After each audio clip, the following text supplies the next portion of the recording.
C'est dans une atmosphère chaleureuse et joyeuse que les étudiants de l'UKO-UUBA ont préparé une rupture collective, un rassemblement marqué par la convivialité et le partage, particulièrement pour les étudiants en fin de cycle de licence. Enseignants, étudiants et responsables y ont pris part, renforçant ici l'esprit familial et l'intégration de tout un chacun. C'est une bonne initiative pour renouer les liens. Voilà. Ce n'est pas que pour les musulmans. Il y a plein, tout le monde peut venir, toute la classe est invitée.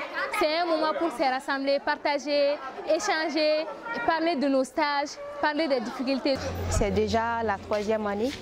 Certains ne feront pas le master avec nous. Donc je dirais que c'est un très bon moment et c'est une très belle initiative. Ça montre qu'il y a de l'intégration. Et puis ça renforce les liens d'unité entre nous étudiants. Tout le monde était présent aujourd'hui, on était tous contents de se revoir parce que nous avons commencé les stages, ça fait à peine 2 semaines. Ça fait longtemps que nous ne voyons pas et cette rupture de jeu nous a permis de se regrouper. Quand on a rassemblé les fonds pour aller au Burkina, à notre retour avec l'abbé Jacob et l'abbé Alexis, on s'est rendu compte qu'il nous restait beaucoup d'argent, énormément d'argent on va dire en quelque sorte.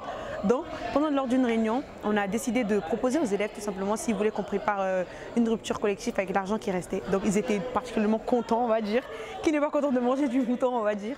Donc tout le monde était pour, donc du coup on a pris les fonds nécessaires. Depuis toujours, les étudiants de l'UKO-UUBA, qu'ils soient chrétiens ou musulmans, entretiennent une amitié sincère et un respect mutuel exemplaire. Ensemble, ils démontrent que la diversité religieuse est une richesse qui favorise un environnement d'apprentissage inclusif et respectueux. La rupture collective qui regroupe les musulmans et les chrétiens prouve à suffisance que le Mali est un pays d'unité. Le Mali est un pays où musulmans et chrétiens peuvent vivre en harmonie sans aucune discrimination religieuse. C'était très mixte, les chrétiens, les musulmans, on ne reconnaissait même pas qui était musulman, tout le monde était là dans la joie, la bonne humeur.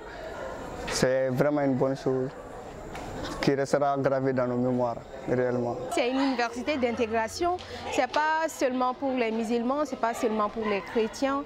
Donc avant d'être musulmans, avant d'être chrétiens, nous sommes d'abord humains. On est une famille en fait tout simplement. Il n'y a que ça à dire, on a passé 3 ans ensemble, les chamailleries, les bagarres, les embrouilles, les rires, les pleurs, les bouderies, on a tout fait. Franchement, en fait, ça c'est juste pour montrer que, en fait, on va se manquer. Je me dis, il y a encore de l'argent, on va refaire un autre petit truc dans pas longtemps, on va dire dans 1 mois comme ça, maximum. La soirée s'est achevée avec la projection d'un film réalisé par les étudiants eux-mêmes, retraçant leur voyage d'études au Burkina Faso pour le Festival panafricain du cinéma et de la télévision de Ouagadougou FESPACO en février 2025. Ce film a permis à chacun de revivre les moments forts de cette expérience. Chacun est reparti avec le sourire, témoignant du succès de cette soirée placée sous le signe de l'unité et du partage.